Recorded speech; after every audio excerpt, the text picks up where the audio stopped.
hipotesis ya. Jadi kalau kalian pernah mendengar bagaimana sih, apa sih yang dinamakan hipotesis? Nah, hipo itu artinya di bawah gitu ya. Bukan artinya secara letterlek, bukan namanya pernyataan yang di bawah. Tesis itu pernyataan, pernyataan, bukan pertanyaan. Beda ya. Kalau pertanyaan itu nanya gitu, harus dijawab. Kalau pernyataan ya bedanya, pertanyaan itu tidak memiliki nilai. Kalau pernyataan itu memiliki nilai gitu ya, memiliki nilai. Tapi di sini kita tidak memberi nilai salah atau benar gitu ya. Sekali lagi tidak memberi nilai salah atau benar karena dalam hipotesis tidak ada hipotesis yang salah atau benar. Jadi hipotesis itu nggak boleh dibilang salah atau benar. Yang ada adalah diterima atau ditolak. Diterima belum tentu benar, gitu ya. Tetapi artinya tidak cukup bukti untuk menolak. Demikian juga yang salah, gitu ya. Bukan berarti dia ditolak ya. Ditolak itu bukan berarti salah, tetapi memang tidak cukup bukti untuk menerima. Paham ya? Jadi gimana nanti kalau ada cukup bukti untuk menerima? Ya diterima gitu. Jadi bukan kita yang menilai salah atau benar, tapi data bukti dukung yang akan memberikan proof ya, apakah pernyataan itu diterima atau ditolak gitu ya. Kalau pertanyaan itu nggak ada nilainya gitu. Nah, yang kita lakukan sekarang ini adalah berbagai teknik untuk menyatakan hipotesis dan berbagai teknik untuk mengujinya, gitu ya, menguji hipotesis. Nah, teman-teman, karena saya pekerjaannya lagi banyak, jadi mungkin untuk hari ini gitu ya, saya nggak memberi banyak kuliahnya nggak panjang karena saya harus mengerjakan sesuatu. Nah, insya Allah minggu depan kan kita masih ketemu tuh ya, masih ketemu. Nah, itu kita akan bahas secara detail gitu ya. Baik, saya presentasikan dulu.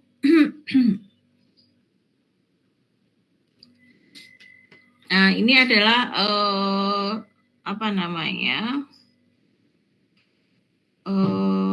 untuk statistika dan probabilitas. Jadi salah satu poin gitu ya, terutama untuk untuk pengujian kepuasan, untuk pengujian untuk melihat ya penelitian tentang kepuasan atau penelitian tentang user acceptance, kemudian pengujian tentang pengaruh sesuatu dan sebagainya, itu harus diuji secara hipotesis. Jadi apakah begini, apakah begitu gitu ya, apakah pernyataan kita itu akan diterima atau tidak. Contohnya gini teman-teman, kalau kita membuat suatu aplikasi gitu ya, kemudian diuji aplikasinya ini, suatu aplikasi atau katakanlah sebuah sistem informasi pasti memiliki cita-cita atau memiliki purpose ya. Kita nggak mungkin menggunakan teknologi kalau teknologinya ngerepotin gitu ya teman-teman ya. Kalau teknologinya ngerepotin itu kita nggak mungkin. Nah, di sini kita akan melihat gitu ya, apakah teknologi yang kita buat gitu, karena kita itu bisa mengaplikasikan teknologi ya, beda sama teman-teman di mungkin di bidang bidang keilmuan yang lain. Tapi orang-orang teknik itu biasanya merekayasa sesuatu gitu ya. Nggak mungkin kita bikin teknologi atau bikin aplikasi lah kalau kita orang IT ya.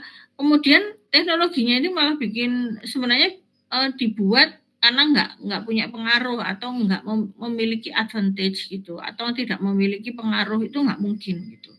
Pasti kalau kita bikin sesuatu, pasti cita-citanya itu mempermudah, benar nggak ya? Mempermudah hidup orang. Kalau nggak mempermudah atau nggak bikin orang lebih nyaman, lebih cepat, lebih efisien, lebih bahagia, lebih duitnya lebih mudah, gampang gampang dikumpulkan misalnya, maka nggak perlu pakai teknologi gitu ya teman-teman ya. Nggak perlu teknologi. Contohnya mungkin kalau saya jualan apa ya, soto yang enak banget gitu ya. Ya nggak perlu teknologi, karena nggak perlu teknologi aja soto saya udah laku banget, orang ngantri-ngantri, nggak perlu teknologi gitu ya. Nah itu bedanya ya, orang pakai teknologi dengan asumsi tadi. Itu asumsi itu adalah hipotesis gitu loh. Asumsi itu hipotesis. Asumsinya Anda, asumsinya kalian dalam membuat teknologi atau membuat aplikasi, itu yang akan dibuktikan. Bener nggak kamu bikin aplikasi ini, orang tuh lebih seneng, lebih happy, lebih mudah, lebih cepat, lebih banyak duitnya gitu ya. Atau malah sudah bikin aplikasinya atau bikin sistemnya mahal, ternyata hasilnya itu nggak sepadan gitu loh, kayak biasa aja, nggak lebih cepat gitu. Atau lebih cepat itu secepat apa sih gitu loh. Kalau selisihnya cuma 2 detik misalnya, apakah itu disebut efisien? Apakah iya ini lebih mempercepat gitu? Ya kalau tidak, ya jangan gitu kan. Karena apa? Karena nantinya kita akan merugi gitu ya. Nah, hipotesis ini adalah pernyataan contohnya gini, dengan aplikasi A gitu ya, atau contohnya gini, dulu PT KAI itu nggak pakai aplikasi ya beli tiketnya, ya nggak? Saya pernah di zaman gitu ya, nggak tahu kalian udah lahir apa belum, itu di zaman yang orang kalau mau pulang kampung itu harus ngantri nih, karena sekarang mau lebaran ya, jadi masih ingat saya berapa puluh tahun yang lalu itu kalau mau pulang, mau pulkam ya, nggak bawa mobil, kita ngantre gitu ya, ngantre di loket kereta sampai jelek gitu ya, harus ke sana, harus ke Gambir untuk beli tiketnya. Bisa orang tuh bisa nginep-nginep katanya gitu ya. Saya sih alhamdulillah nggak pernah yang sampai nginep, tapi ngantri sampai pegel sih biar dulu gitu ya. Nah, kemudian diadakan aplikasi penjualan tiket online gitu ya teman-teman ya. Nah, asumsinya apa? Dengan penjualan tiket online dengan teknologi, maka penjualan tiket lebih mudah gitu, lebih mudah dan lebih cepat. Mudah dan cepat itu ukurannya beda. Nah, ini harus diukur. Kemudian ada hasilnya, dan hasilnya itu harus diuji. Kalau cepat, secepat apa? Oh ya, pasti cepat lah Bu. Kalau saya beli online itu nggak perlu saya ke Gambir, ya nggak? Apalagi saya di Depok ke Gambir sana, nunggu lama pulang lagi. Sementara dengan tiket online pakai HP gitu kan ya, saya hanya berapa menit gitu. Sampai Margonda aja belum gitu, kita sudah execute gitu ya. Contohnya seperti itu mungkin. Nah, tapi harus diuji juga gitu loh. Data-data dibandingkan. Ada data perbandingan kalau sistemnya itu manual atau online. Bisa dibayangkan ya teman-teman ya. Itu namanya hipotesis gitu. Artinya gini teman-teman, hipotesis itu tidak menyebabkan penelitian Anda itu menjadi salah. Itu persepsi awalnya harus begitu. Kalau kita temukan hal-hal yang tidak sesuai dengan hipotesis, atau artinya hipotesisnya ditolak, ya nggak apa-apa. Gitu ya, sebagai peneliti, itu adalah sumbangsih kita. Gitu, sumbangsih kita untuk memberikan kontribusi pengetahuan. Ya pengetahuannya apa? Iya, ternyata aplikasi ini tidak menyebabkan orang menjadi lebih happy atau lebih senang. Ternyata susah pakai aplikasinya. Gitu. Atau gini, jawabannya adalah oke, online itu lebih mudah dan lebih cepat. Tapi kalau lagi semua orang pengen beli pada saat yang sama, bisa putus asa kita. Benar ya? Karena muter aja nggak execute gitu, nggak tidak mudah untuk menembus apalagi jaringannya itu traffic, misalnya seperti itu. Oke, nah hipotesis statistik adalah pernyataan atau dugaan tadi ya seperti tadi. Nah tadi berhubungan dengan penerimaan atau penolakan suatu hipotesis. Nah kebenaran hipotesis tidak akan pernah diketahui dengan pasti kecuali memeriksa seluruh populasi. Mungkin enggak ya enggak. Kemarin udah dari awal kita sudah belajar tentang sampling gitu ya. Nah, untuk membuktikan hipotesis kita, maka kita bisa menggunakan sampel untuk menerima atau menolak suatu hipotesis. Nah, ini tadi ya yang saya kemukakan pada Anda, diterima artinya tidak cukup bukti untuk menolak, bukan artinya benar. Menolak tidak cukup bukti untuk menerima, bukan berarti salah. Suatu saat hipotesis yang salah akan menjadi benar juga atau sebaliknya. Contohnya, bumi itu dulu pusat semesta, gitu ya. Atau matahari adalah pusat semesta. Itu zamannya orang belum kenal teleskop Hubble yang sampai tahu yang namanya galaksi. Jadi kita merasa bahwa oh iya matahari adalah pusat semesta. Pada waktu teknologinya berubah, zamannya berkembang, maka hipotesis ini akan menjadi tidak benar lagi atau tidak diterima lagi gitu ya. Nah, yang tadi yang persepsinya Anda itu mindsetnya kita adalah nggak masalah kalau hipotesis kita ditolak, nggak masalah. Bahkan dalam satu penelitian kita boleh mengemukakan lebih dari satu hipotesis gitu ya teman-teman ya. Kita tuh boleh kok menyatakan lebih dari hipotesis. Seperti tadi, lebih mudah sama lebih cepat itu beda. Atau lebih banyak menghasilkan uang, lebih aman duitnya gitu. Atau lebih murah itu beda. Nah, oleh sebab itu kita biasa bermain di sini, namanya hipotesis awal dan hipotesis alternatif. Jadi untuk sarjana level 1 gitu ya, maka kita memberi suatu teknik hipotesis di mana hipotesis itu ada 2 pastinya gitu ya. Hipotesis awal dan hipotesis alternatif atau H0 dan H1. Di mana hipotesis awal itu dinyatakan dalam bentuk persamaan. Sedangkan hipotesis alternatif dalam bentuk pertidaksamaan. Nah, panduan kita adalah hipotesis alternatifnya, gitu ya teman-teman. Kalau hipotesis awal itu artinya gini, kita berada dalam kondisi steady state. Jadi dirancang untuk ditolak memang gitu. Contohnya gini, aplikasi itu tidak memberikan perubahan. Artinya ya nggak lebih mudah dari proses manual misalnya seperti itu. Atau dengan adanya aplikasi penjualan tiket itu kita nggak lebih mudah gitu, nggak lebih murah juga, biasa aja, sama aja dengan pada waktu kita beli tiket secara manual gitu ya. Nah, hipotesis 0 ini adalah akan menjadi dasar pembandingan. Sedangkan hipotesis alternatif adalah sesuai dengan yang kita inginkan. Jadi kalau bilang bahwa aplikasi ini akan menjadi lebih mudah digunakan atau aplikasi ini menjadi cepat, proses bisnis kita akan menjadi lebih cepat, atau dengan adanya aplikasi maka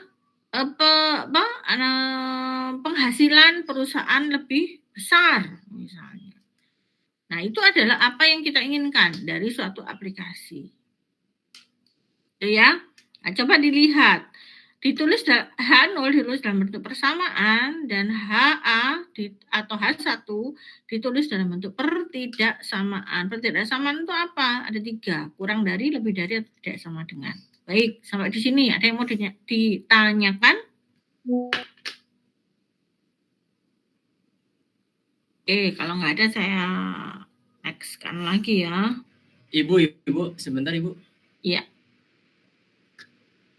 Ya, gimana? Ini Ibu dari tadi lagi jelasin tentang PPT ya Bu ya. PPT-nya nggak pindah-pindah Bu kalau di saya. Lah, masa? Bentar ya. Iya Bu. Jadi Bu. Masih di awal. Iya, Gini kelihatan nggak? Masih dari tadi Ibu jelasin masih halaman 1 Bu. Ini kalau saya pindah nggak? Nih, saya pindah nggak? Pindah Bu, sekarang pindah. Kalau gini pindah ya Ibu. Oke, ini sudah kelihatan? Ini di halaman 3 ya Bu? Iya. Pindah? Iya, di halaman 3 iya Bu, pindah. Oke, nah sekarang halaman 4 ya. Nih, kelihatan nggak? Terlihat ya Bu. Oke, nggak saya full screen kan deh. Ya, oke. Nah, ini ya namanya persamaan, ini namanya pertidaksamaan. H0 dirancang untuk ditolak, sedang H1 adalah rancangan Anda, cita-cita Anda dulu bikin aplikasi itu berapa? Karena cita-cita aplikasi itu beda-beda gitu, beda-beda. Ya, kalau ada yang lebih maunya lebih cepat, ada lebih mudah, ada lebih efisien, ada lebih murah, ada lebih banyak penghasilannya, lebih banyak dapat duit. Nah, beda-beda. Kalau lebih, saya tanya sekarang, kalau lebih cepat itu kira-kira pertidaksamaannya apa? Kurang dari apa lebih dari? Lebih cepat. Misalnya gini, saya punya aplikasi baru dibandingkan dengan manual nih ya. Kalau H0 itu pasti sama nih ya, aplikasi baru itu sama dengan aplikasi awal atau manual atau sistem manualnya sebelum ada aplikasi, paham nggak? Nah sekarang kalau kita mau aplikasi kita lebih cepat, itu kira-kira pertidaksamaannya itu apa? Kurang dari, lebih dari, atau tidak sama dengan?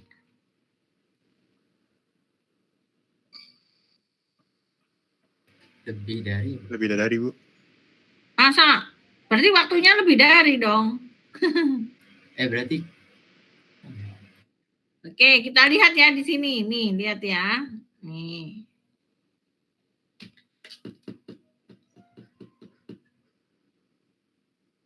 Itu kalau penerimaan itu penghasilannya per muka, PT KAI kalau sekarang. Paham nggak? Kalau ini tentang bagaimana mendapatkan penghasilan, itu lebih banyak pasti. Kita mau sistem yang baru itu lebih banyak, ya benar nggak? Dulu orang beli tiket di mana? Kamu pernah nggak naik kereta? Mungkin zamannya kamu belum lahir atau gimana? Susah jadi bandingin. Dulu orang beli tiket itu kan di loket, bener nggak? Kalau nggak bayar tiket, kamu beli dendanya itu di atasnya kereta. Artinya dulu itu namanya PT KAI itu rugi terus, ruginya miliaran. Tapi begitu ada sistem bagaimana orang itu nggak bisa lagi gitu ya. Ada gate system gitu ya. Setahun berapa ya? Saya itu tahun 2000 berapa ya? 2002 kalau nggak salah. 20 ya, berapa belas tahun yang lalu ya saya ke Singapura itu udah pakai begitu. Kita baru berapa tahun yang lalu pakai gate system ya nggak? Itu contohnya. Kenapa kita nggak pakai gate system? Ya mahal mungkin. Atau memang dibikin gitu supaya penghasilannya morat-marit. Kan itu morat-marit nggak kamu? Nggak terkontrol. Tapi begitu ada gate system yang berbasis teknologi kan, ya nggak? Nggak ada orang meriksa karcis kan? Ada nggak orang meriksa karcis di kereta? Ada nggak? Nggak ada. Tulis, iya. Gitu loh. Pertama, kita nggak kontrol terhadap penjualan tiket. Pertama ya, tidak kontrol terhadap penjualan tiket. Kedua, akan memerlukan banyak sumber daya manusia untuk meriksa tiket. Benar nggak? Ada orang yang berdiri, ada kondektur yang wirawiri di KRL tuh ngeliatin orang meriksain tiket satu-satu, bayangkan. Terus yang ketiga, nggak aman. Nggak amannya apa, orang jalan-jalan tuh biar nggak ketahuan nggak punya karcis. Bayangin aja. Ya mungkin kalian belum lahir, itu penerimaan ya, untuk penerimaannya. Kalau menerima uang itu, kalau kita maunya apa? Lebih banyak apa lebih sedikit? Lebih banyak dong, benar nggak? Lebih banyak. Lebih banyak. Tapi kalau waktu ya lebih sedikit dong. Kalau dari segi numerik, kita bayanginnya numerik ya. Data kita numerik. Yang satu sekian menit, yang satu sekian menit. Kalau Anda merasa aplikasi yang baru gimana harusnya?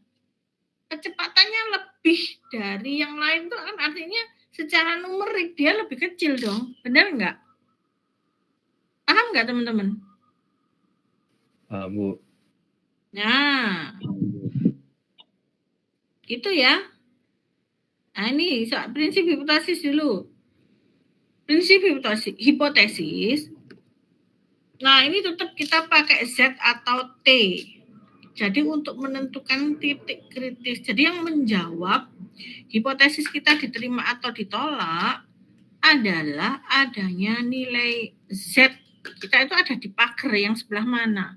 Di dalam pagar atau di luar pagar gitu. Jadi nanti if then ya, kalau di dalam berarti H0 kita diterima. Kalau di luar pagar berarti H0 kita ditolak gitu ya. Nah, untuk menentukan pagarnya itu kita menentukan titik kritis gitu ya. Titik kritis pengujian, apakah mana batasnya? Batas hipotesis kita ditolak atau diterima. Nah, nilai alfa atau salah ya, kemarin sudah dijelaskan nilai salah pada Z atau T tergantung dari arah pengujian yang dilakukan. Nah, nanti ini kita akan melihat kita mau uji satu arah atau dua arah atau one or two tails gitu ya. Nah, apa sih namanya arah pengujian itu? Nah, begini. Panduan dari kita menentukan arah pengujian adalah hipotesis satunya atau H1 atau H alternatifnya. Apakah H1 itu dinyatakan kurang dari, lebih dari, atau tidak sama dengan? Ada yang mau ditanyakan dari sini? Lebih dari, kurang dari tadi Anda udah tahu, tapi tidak sama dengan tahu nggak mananya apa?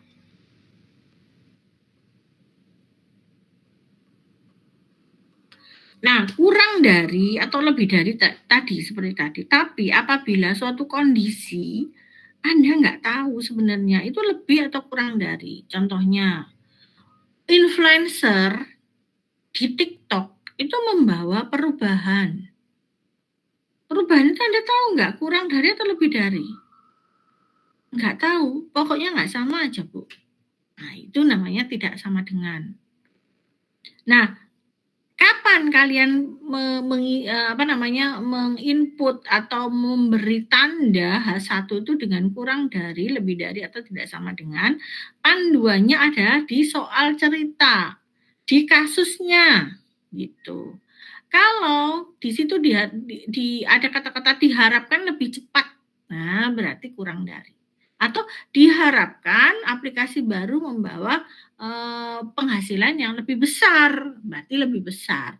Atau misalnya dengan adanya sistem yang baru ini diharapkan membawa perubahan. Ya, perubahan berarti nggak lebih baik, nggak kurang, atau nggak lebih, kita nggak tahu. Yang jelas itu tidak sama dengan. Oke, sampai di sini dulu. Karena harus benar mengemukakan H0 dan H1. Ada nggak yang ditanyakan dari teman-teman?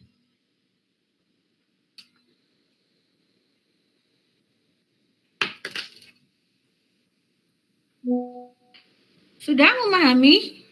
Sudah paham? Sudah paham ya? Halo? Halo?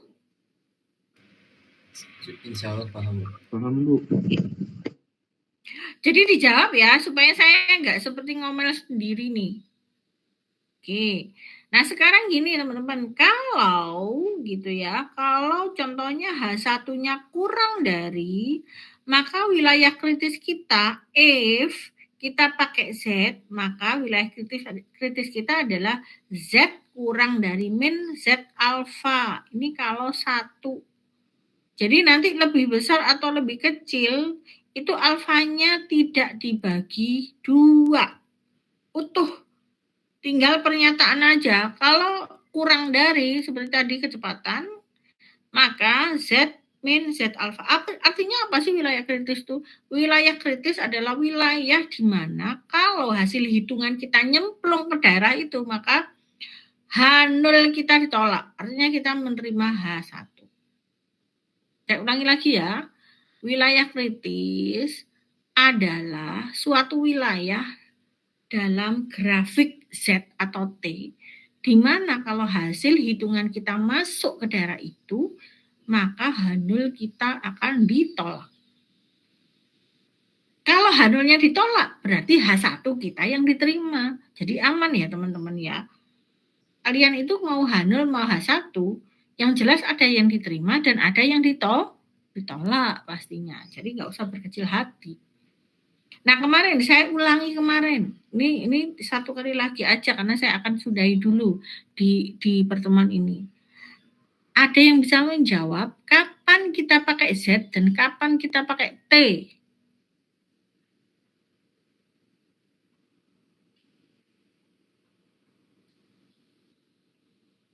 Ada yang bisa menjawab kapan kita pakai Z dan kapan kita pakai T? Ya jangan lupa loh ini, jangan lupa. Ini prinsip. Ada yang bisa jawab? Yang ini bukan, Bu. Misalkan sampelnya lebih dari 30 pakai Z, kalau kurang dari 30 pakai T. Iya, pinter, tepat sekali. Jadi kalau sampel kita sama dengan atau lebih dari 30, kita pakai Z. Tapi kalau kurang dari 30, maka kita harus menggunakan T. Paham ya teman-teman ya? Makanya ada 2 nih. Coba kalau kurang, berarti Z kurang dari Z alfa. Utuh kenapa? Karena tandanya itu bukan tanda tidak sama dengan. Tapi single gitu loh, kurang dari atau lebih dari.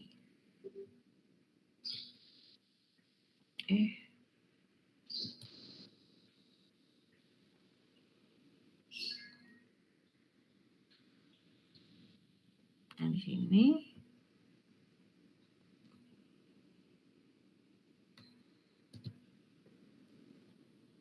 Nah, bagaimana kalau apa namanya?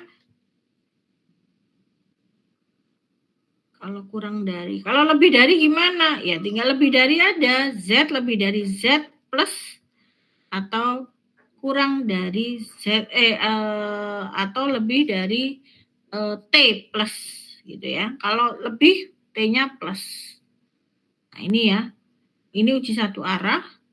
Kemudian bagaimana kalau dua arah? Dua arah itu apabila H1-nya ada tanda tidak sama dengan, maka ada 2 wilayah kritisnya. Alfanya akan dibagi 2, yaitu Z kurang dari Z alfa per 2 atau Z lebih dari Z alfa per 2. Tadi ya kemarin, kalau kita mengujinya dengan taraf kepercayaan 90%, berarti alfanya berapa? 10%. Tapi kalau two tails, maka alfanya itu akan masing-masing menjadi cuma 5%. Jadi salah itu dibagi 2 bahu, kiri dan kanan. Kalau kurang dari atau lebih dari cuma 1 bahu aja, tergantung pernyataannya. Kalau kurang ya kurang sebelah kiri, kalau lebih lebih. Tapi alfanya utuh. Bisa dibayangkan. Aku ada yang belum di ACC, Bu. Bentar. Harus stop sharing dulu dong. Oh iya. Bentar.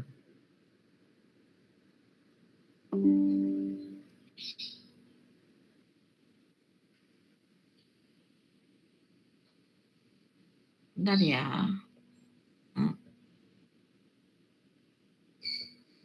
Oke. Oke, sudah bisa dilihat lagi? Atau stop sharing sayanya? Harus di-sharing Udah masuk lagi? ya, Bu? Iya, Bu, harus sharing lagi, Bu. Oke. Bentar ya. Oke, saya teruskan ya. Nah, ini adalah kalau tandanya tidak sama dengan, maka two tails. Two tails itu dua ekor, tapi kalau saya bilangnya dua bahu aja. Kiri dan kanan. Artinya, alfanya, kemarin kan misalnya 90%, alfanya itu 10%. Kalau dibagi dua, berarti di kirinya 5%, alfanya dibagi dua, min ya, min. Kemudian di sebelah kanan 5% lagi dan plus. Nah, ini kalau tadi, kalau jumlah sampel kita lebih dari 30. Kalau kurang dari 30 sama aja. Kurang dari 30 sama aja. Kita pakai T, tapi asumsinya tetap sama. Oke, sampai di sini ada yang mau. Nah, ini kalau kompilasinya. Nah, ini ya teman-teman ya, kompilasinya rumusnya. Jadi kita tetap pakai Z, nilai uji statistiknya. Jadi kalau kita punya sampel lebih dari 30, maka kita pakai Z. Gitu ya. Kalau H1-nya dalam bentuk kurang dari, wilayah gitunya Z kurang dari min Z. Kalau lebih dari, maka Z lebih dari Z alfa utuh. One tail, karena gini. Nah, bagaimana kalau two tails? Tidak sama dengan, maka dua-duanya dipakai kiri kanan. Tapi alfanya dibagi 2. Memahami ya? Memahami nggak ini yang sel apa namanya baris pertama ini? Memahami nggak caranya? Nah, berikutnya itu sama teman-teman, sama. Cuman dia kalau sampelnya kecil. Sampelnya kecil kita pakai T. Coba aja lihat rumusnya, sama loh sebenarnya. Cuman dia pakai S. Nah, berikutnya sama. Cuman ini ya pakai T, kita pakai tabel T. Kalau kurang dari pasti min, lebih dari pasti plus. Tidak sama dengan kurang dari separuh dan lebih dari separuh. Paham ya? Paham, Bu. Bu. Oke. Nah, ini adalah bagaimana kalau sampelnya Kalau problemnya kita itu membandingkan dua sampel dari dua populasi, maka rumusnya berkembang menjadi seperti ini. Ini ya, sampelnya kurang dari masing-masing kurang dari 30 gimana? Kita pakai T. Oke, baik, sampai dari sini aja dulu. Persepsi ini harus matang dulu. Nanti kalau kita ketemu, kita akan langsung belajar di itunya ya teman-teman ya. Belajar bagaimana menghitungnya atau bagaimana cara melatihnya, hipotesis. Baik, sampai di sini ada yang mau tanya? Ada yang mau tanya enggak? Sudah dimengerti? Insya Allah, Bu. Baik. Nah, teman-teman, untuk hari ini kita cukupkan dulu ya kuliahnya, karena saya mohon izin karena saya juga harus ada pekerjaan yang harus saya kerjakan untuk studi saya. Jadi mohon maaf, hari ini cuma sampai di sini, tapi kalian bisa nanti insya Allah saya unggah ya di ininya, di LMS-nya belum saya